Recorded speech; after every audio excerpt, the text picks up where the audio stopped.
السلام علیکم dear students, آج ہمارا سیکنڈ لیکچر ہے جس میں آج ہم حصول مواد کے ذرائع اور طریقے، تحقیقی مواد کی جو اہمیت ہے وہ دیکھتے ہیں کہ اس کے اندر تحقیقی کون سی اہمیت ہے اس کے مواد کو درج کرنے کی۔ تحقیقی کام کے لیے مواد کی وہی اہمیت ہے جو کسی اگر دیکھیں تو عمارت بنانے کے لیے تعمیراتی ساز و سامان کی ہوتی ہے۔ جس طرح ایک عمارت بنانے کے لیے ہمیں تعمیر کرنے کے لیے ساز و سامان کی ضرورت ہوتی ہے، اسی طرح تحقیق کو کرنے کے لیے مواد کی بھی اتنی ہی ضرورت ہوتی ہے جس سے ہم اپنی تحقیق کو مکمل کرتے ہیں۔ پھر ایک اور مثال ہے کہ غلہ اگانے کے لیے بیج کی ضرورت ہوتی ہے۔ جس طرح آٹے کے بغیر روٹی حاصل ہونا ناممکن ہے، بالکل اسی طرح مواد کے بغیر تحقیق کرنا بھی ممکن نہیں ہے۔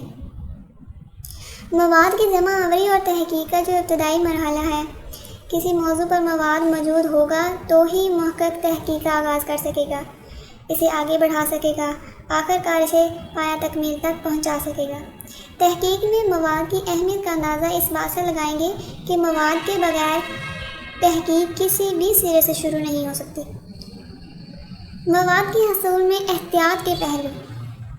محقق کو مواد کے حصول میں نہایت محتاط اور حساس ہونا پڑتا ہے۔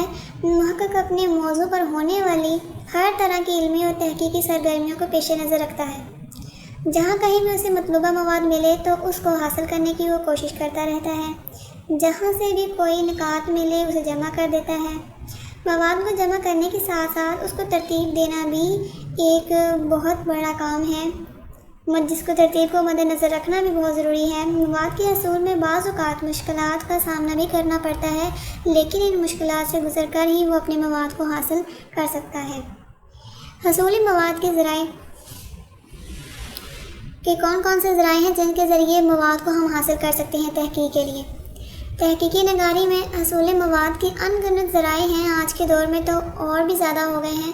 علوم اسلامیہ میں تحقیق کے لیے جن اصول کو استعمال کیا جاتا ہے ان کا انحصار چند ذرائع ہیں جن پر ہے۔ پہلا ہے لائبریریاں۔ لائبریریاں حصول مواد کا سب سے بڑا اور مؤثر ذریعہ ہے۔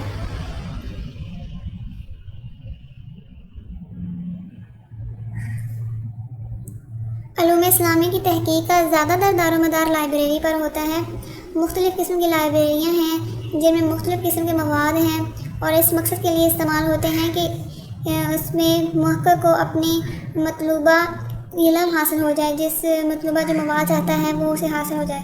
اس لیے محقق کو علم ہونا چاہیے کہ موضوع تحقیق سے متعلق مواد کس طرح کی لائبریری میں ملے گا، کیونکہ بعض اوقات جو لائبریریاں ہوتی ہیں وہ صرف کسی ایک علم اور اس کی ایک شاخوں پر مشتمل نہیں ہوتی، بلکہ اس کی بہت سی مختلف ذخیرے اس کے اندر ہوتے ہیں کتابوں کے، جن میں اگر دیکھیں تو دوسرے علوم پر کتب دستیاب نہیں ہوتی۔ اس طرح لائبریریاں عموماً تعلیمی تحقیقی اداروں کے مختلف شعبہ جات کے تحت قائم کی جاتی ہیں۔ بعض لائبریریاں عوامی نوعیت کی ہوتی ہیں جہاں زیادہ تر عام لوگوں کی دلچسپی کا مواد رکھا ہوتا ہے، جیسے کہانیاں، اخبارات، جرائد وغیرہ۔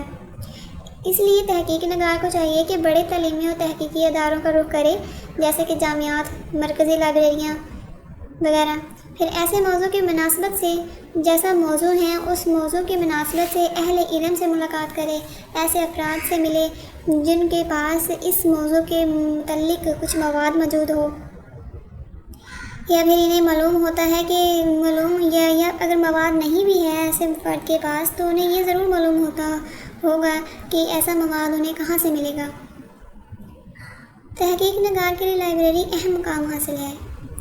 لائبریری جو ہے وہ ایک تحقیق کرنے والے کے لیے بہت بڑی اور خاص جگہ ہے۔ اس کی وجہ یہ ہے کہ تحقیق کا کام گھر یا دفتر میں بیٹھ کر کرنا آسان نہیں ہوتا، اس لیے لائبریری ایک اچھی جگہ ثابت ہوتی ہے۔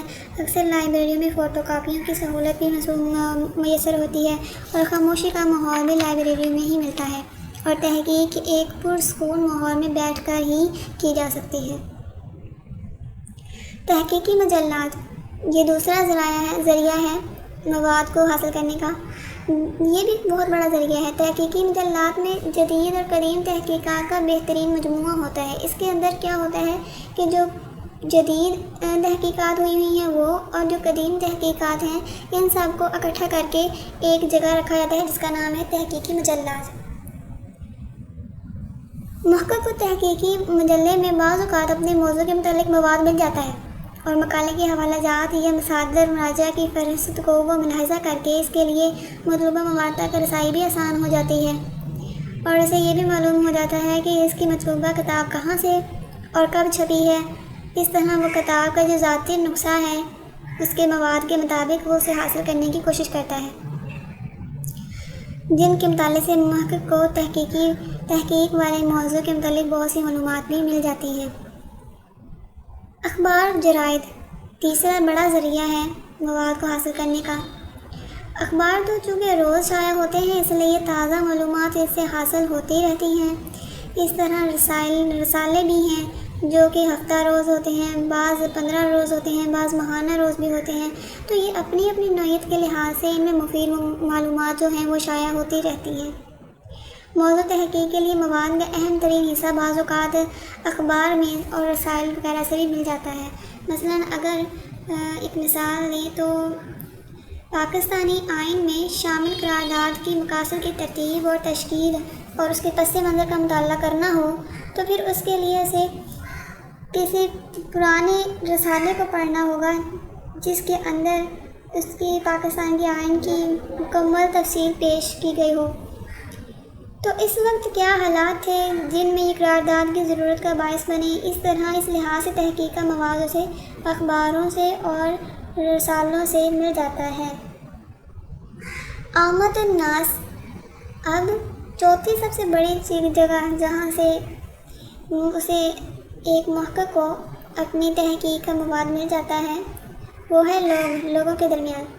بعض موضوعات ایسے ہوتے ہیں کہ جن پر تحقیق کے لیے عامت الناس بھی حصول مواد کا ذریعہ بن جاتے ہیں۔ عام لوگ بعض اوقات معاشرے میں وقوع پذیر ہونے والی بہت سے واقعات کا چشم دیدہ گواہ ہوتے ہیں، اس لیے کئی معلومات تو ان سے بھی حاصل ہو جاتی ہیں۔ موضوع کے حوالے سے بنیادی معلومات ان کے پاس ہوتی ہیں۔ عوام سے مواد کے حصول کے لیے اب ایک آدمی سے جا کر پوچھنا تو مشکل ہے۔ اگر اپنے مواد کے ریلیٹڈ کچھ پوچھنا ہو، اپنے تحقیق و ٹاپک کے ریلیٹڈ، تو پھر اس کے لیے اور بھی آسانیاں پیدا کی گئیں جس سے وہ اپنی عوام سے مواد حاصل کر سکے، جس کے اندر سروے آ جاتا ہے۔ سروے کے ذریعے لوگوں سے سوال کیے جاتے ہیں اور ہر انسان اپنی اپنی مرضی کا جواب دیتا ہے، تو پتہ چلتا ہے کہ کیا کس بات پر سب سے زیادہ اچھا رسپانس آ رہا ہے، تو وہاں سے بھی مواد کو اکٹھا کرنا آسان ہوتا ہے۔ سوال نامے بھی آج کل بہت زیادہ ذریعے بن رہے ہیں، اور انٹرویو کا جو طریقہ کار ہے وہ بھی مواد کو اکٹھا کرنے میں اہم کردار ادا کرتا ہے۔ حصول مواد کے طریقے، ابھی ہم نے ذرائع پڑھے کہ کن کن ذریعوں سے مواد ہم حاصل کر سکتے ہیں۔ اب طریقے ہیں کہ کون سے طریقے ہیں جن کو مد نظر رکھ کر ہم حصول مواد حاصل کریں گے۔ حصول مواد تحقیق کا نہایت ایک اہم مرحلہ ہے۔ اس مرحلے کو حل کرنے کے لیے ضروری ہے کہ مختلف ذرائع کو استعمال کر کے مواد کا حاصل کرنا ممکن بنایا جائے۔ بنیادی ماخذ سے استفادے میں سائنسی اصول کی پیروی، ٹھیک ہے کہ ماخذ سے استفادہ جو کرنے جا رہے ہیں اس میں سائنسی اصول کو مد نظر رکھنا نہایت ضروری ہے۔ مصادر اصلیہ کو بنیادی ماخذ کہا جاتا ہے اور یہ حصول مواد کا بہترین ذریعہ ہے۔ تحقیق بنیادی ماخذ کو جو اہمیت حاصل ہے وہ کسی بیان کا محتاج نہیں ہے۔ بنیادی ماخذ کا استعمال تحقیق کو درجہ استناد عطا کرتا ہے۔ بعض اوقات تحقیق کے طلباء اصلی ماخذ دیکھے بغیر ہی ان کا حوالہ کسی ایسی کتاب سے دیکھ کر دیتے ہیں جن میں اس کا ماخذ سے استفادہ کیا گیا ہوتا ہے۔ وہ اصل ماخذ نہیں ہوتا بلکہ کوئی ایسی کتاب کا حوالہ دے دیا جاتا ہے جو خود کسی اور کتاب سے جس کے اندر حوالہ دیا گیا ہوتا ہے، اور یہ امکان موجود رہتا ہے کہ وہ کتاب ثانوی ماخذ میں اس بنیادی ماخذ کا حوالہ کہیں غلط درج نہ ہوا ہو، پھر بعد میں یہ شرمندگی کا باعث بنتا ہے۔ وقت کی اس سے یہ ہوتا ہے کہ وقت کی بچت اور مواد کے ٹھیک ہونے کا یہ ایک اچھا ذریعہ ہے، اور بنیادی ماخذ سے استفادہ سائنسی طریقہ ہے۔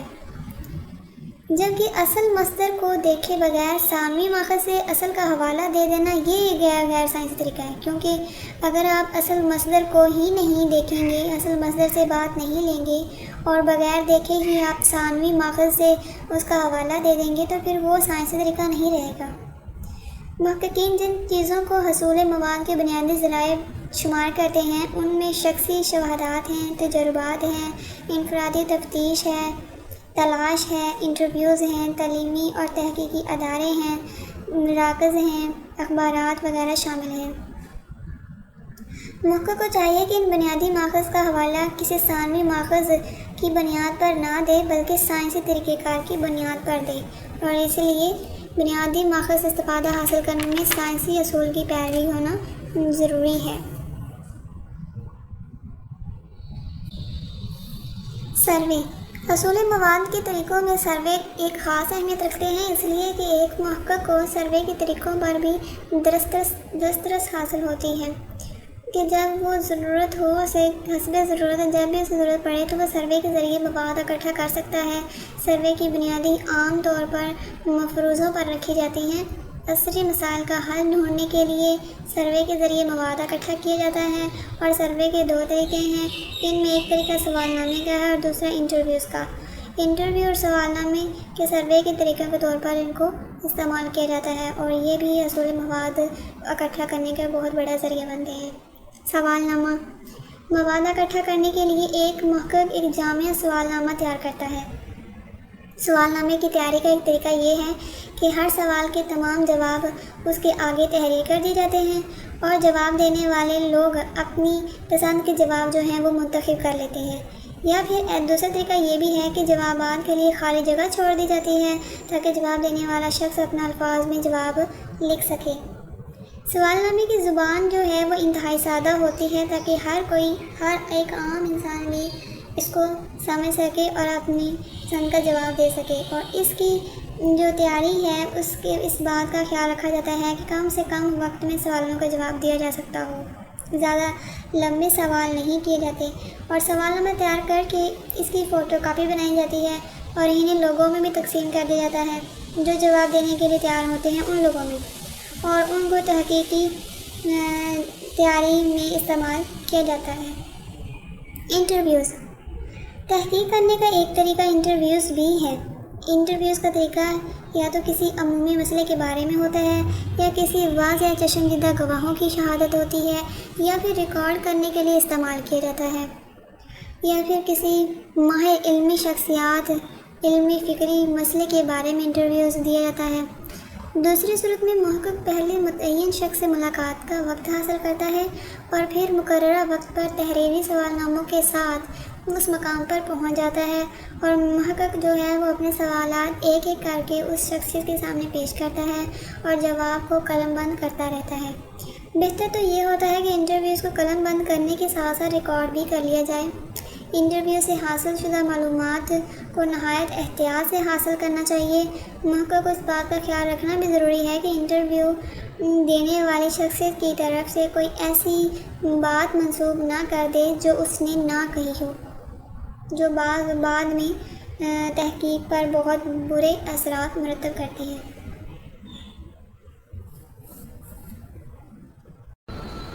اسٹوڈنٹس، اگر آپ چاہتے ہیں کہ باقی لیکچر آپ تک پہنچ جائیں تو آپ اس چینل کو ضرور سبسکرائب کریں، اور اس ویڈیوز کو باقی اسٹوڈنٹس میں بھی شیئر کیا کریں تاکہ دوسروں کا بھی فائدہ ہو جائے اور انہیں پیپر تیار کرنے میں آسانی ہو۔ اللہ حافظ۔